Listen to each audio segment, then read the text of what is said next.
South ఇండియాలోనే అతి తక్కువ ధరలకి రత్నాలనందించే ఏకైక సంస్థ 6JVR.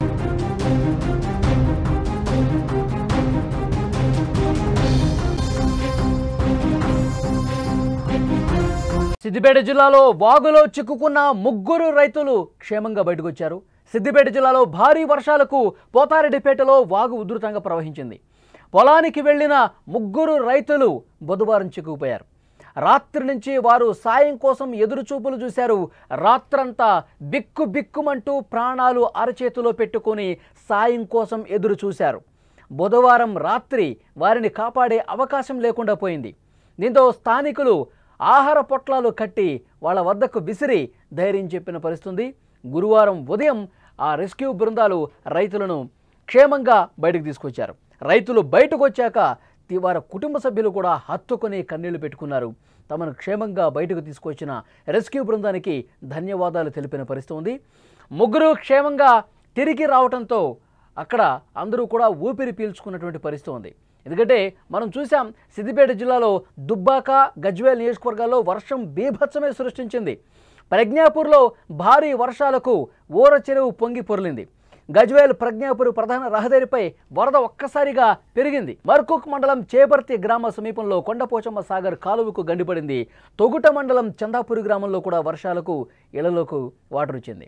బుధవారం రాత్రి నుంచి గ్రామస్తులు ఇబ్బంది పడ్డారు.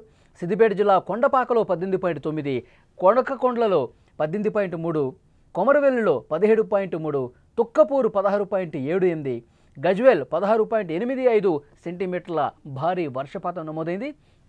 మొత్తం కూడా అక్కడ లోతట్టు ప్రాంతాలు పూర్తిగా జలమయం అయిపోయింది. ఎందుకంటే ఆ వాగు పొంగి ప్రవహించేసరికి ఇంకా ఊళ్ళోకి రాలేని పరిస్థితి ఏర్పడింది.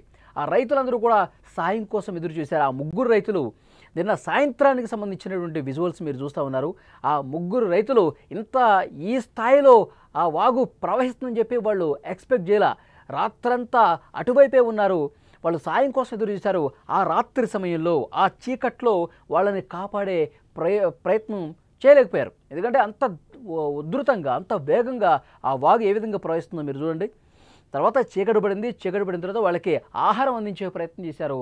వాళ్ళకి ఇటువైపు నుంచి ఆ ప్యాకెట్లో నుంచి ఆహారం ఏ విధంగా విసిరేస్తున్నారు మనం చాలా స్పష్టంగా చూడొచ్చు. సో వాళ్ళు ఆహారం అందుకున్నారు, అక్కడే వాళ్ళు ఆహారం తిన్నారు, అక్కడే సేద తీరారు.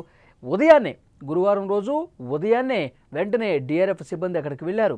ఎన్డీఆర్ఎఫ్ బృందాలు, పోలీసు అధికారులు, అధికార యంత్రాంగం అందరూ కూడా శ్రమించి వాళ్ళని సేఫ్గా ఇటువైపు తీసుకొచ్చారు. అప్పటి వరకు కూడా వాళ్ళ కుటుంబ సభ్యుల్లో ఒకటే టెన్షన్, ఒకటే ఆందోళన, మా వాళ్ళు క్షేమంగా తిరిగి వస్తారా రారా.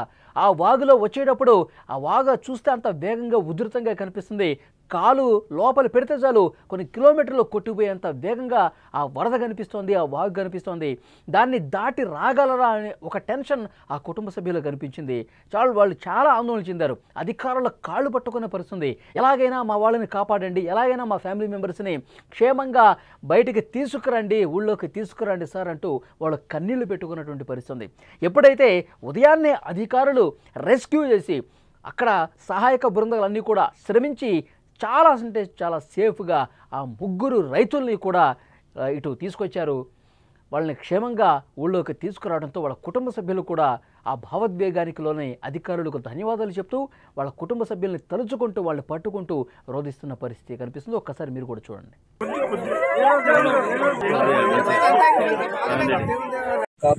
యంత్రాంగానికి, సిద్దిపేట వీళ్ళందరికీ మా ధన్యవాదాలు. సిద్దిపేటలో ప్రస్తుతం పరిస్థితి అదే విధంగా ఉంది. సిద్దిపేటలో వాగులు వంకలు పొంగి ప్రవహిస్తూ ఉన్నాయి.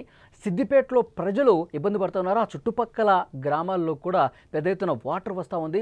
ఎందుకంటే కుంభవృష్టి వర్షం కురవడంతో బిగిన కొన్ని గంటల పాటు కురిసిన వర్షానికి సిద్దిపేటలో లోతట్టు ప్రాంతాలన్నీ కూడా జలమయమైన పరిస్థితుంది. ఇదే విధంగా వాగులు వంకలు ప్రమాదకరంగా ప్రవహిస్తున్న పరిస్థితుంది. ఇంకా అక్కడ అధికారులు, సహాయక బృందాలన్నీ కూడా రెస్క్యూ చేస్తూ ఉన్నాయి. ఎవరైనా నీటి లోపల చిక్కుని ఉన్నారా, ఎవరైనా వాగును దాటలేక ఇబ్బందికర పరిస్థితులు ఏమైనా ఉన్నాయా, ఎవరైనా ఆ వాటర్లో చిక్కుకుపోయి ఉన్నారా, చాలా లోతట్టు ప్రాంతాలు ఇంకా నీటిలోనే నానుతున్నటువంటి పరిస్థితి ఉంది. వాళ్ళందరినీ సురక్షిత ప్రాంతాలకు తరలిస్తూ ఉన్నారు. ఎవరి ఇళ్ళైతే మునిగిపోయాయో వాళ్ళందరినీ ప్రధానంగా సేఫ్గా పునరావాస కేంద్రాలకు తరలిస్తున్న పరిస్థితి కనిపిస్తుంది. ఒక సిద్దిపేట, సిరిసిల్ల, కామారెడ్డి ఈ ప్రాంతాలు మొత్తం కూడా ఇక్కడ ఉన్నటువంటి వాగులు, వంకలన్నీ కూడా ఉధృతంగా చాలా ప్రమాదకరంగా ప్రవహిస్తున్న పరిస్థితి. బ్రిడ్జ్లు కొట్టుకుపోతున్నాయి, ఇళ్లలో ఉంచుకున్నటువంటి ఆ కార్లు కూడా కొట్టుకుపోయినటువంటి పరిస్థితి ఉంది. సో డెఫినెట్గా ఈ భారీ వర్షాలు ఇంతటి విషాదాన్ని మిగులుస్తాయని చెప్పి ముందు ఎక్స్పెక్ట్ చేయాల. వర్షాలు పడుతుంటే తగ్గుతుంటే మళ్ళీ వర్షం పడుతుంది. సో వర్షాకాలంలో సహజం అనుకున్నారు, కానీ ఒక్కసారిగా క్లౌడ్ బరస్ట్ లాగా, కుండపోతలాగా కురిసినటువంటి ఈ వర్షం వల్ల వాగులు చాలా ప్రమాదకరంగా ప్రవహిస్తున్నాయి. చాలా గ్రామాలు ఇంకా నీట మునిగి ఉన్నాయి. అధికారులు, కొంతమంది రెస్క్యూ బృందాలు కూడా అటువైపు వెళ్ళలేని పరిస్థితి ఉంది. అంత ప్రమాదకరమైనటువంటి సిచ్యువేషన్స్ ఉన్నాయి. సో డెఫినెట్గా అక్కడ రెస్క్యూ బృందాలు ఇంకా శ్రమిస్తూ ఉన్నాయి.